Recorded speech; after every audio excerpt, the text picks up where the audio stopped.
Josey Morrison, Paiute Site, Snow College. This is my paper on what others think they know about psychology. I asked different age groups, different religious groups. I asked a lot of people in my school, and some, like, I live in a farming community, so I asked a lot of, like, older farmers and younger farmers, and so that's basically where I got my information from. My first question was, what is psychology? And a lot of people said what people think and why they think that way. And I had some sarcastic kids that were like, oh, the study of bicycles, so I didn't really count that one, but I figured I'd share.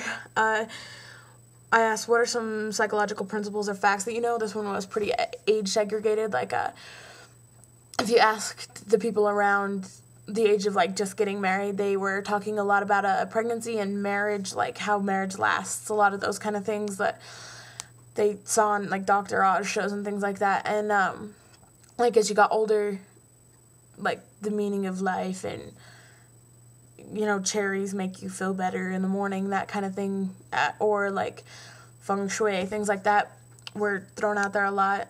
So, yeah, and then I asked some specific questions, like, how accurate are our memories? It was kind of funny because the older you got, the less they say that our memories were accurate, and the younger that you got, the more they said it was, because, like, I asked some of the 7th graders, and they said, oh, our memories are super accurate. And then I asked some of the teachers and our old janitor, and he's like, oh, no, I can't remember yesterday. And so it was pretty age differed there. I asked, is caffeine good or bad for you?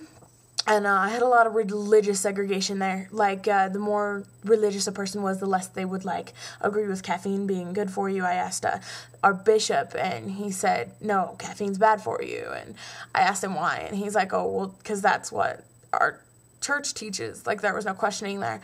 I asked people that weren't necessarily religious, like my family, I asked them, is caffeine good or bad for you? And my dad's like, oh, I need caffeine on a daily basis. I had some of the teachers tell me that they couldn't start their morning without caffeine, and they couldn't deal with students like me. And so it depended on the person that you asked for that question. I asked how do you know if another person likes you? And that was kind of all similar, which was pretty cool because most questions were age or religiously segregated. How do you know if a person likes you? Oh, they sit by you, they start a conversation, they respect you, they notice you, things like that. That was more of the common answers. And then I asked, why does odd behavior tend to increase during the full moon? I got a lot of animal migration pattern answers, like animals migrate and we're basically animals, so instead of migrating, our moods just change, and that's a lot of the answers that I got with that one. And why do opposites attract? I asked that to actually quite a few people, and they were like, oh, because we keep each other interested, we're never bored. And that was pretty much the answers I got. I think that people think this way because of the fact that we've always been taught to think that way, so we just like keep it with us when we were taught from childhood, which is such like a formable age, that we just keep these memories with us. And so that's why I think that people answered the questions the way they answered them.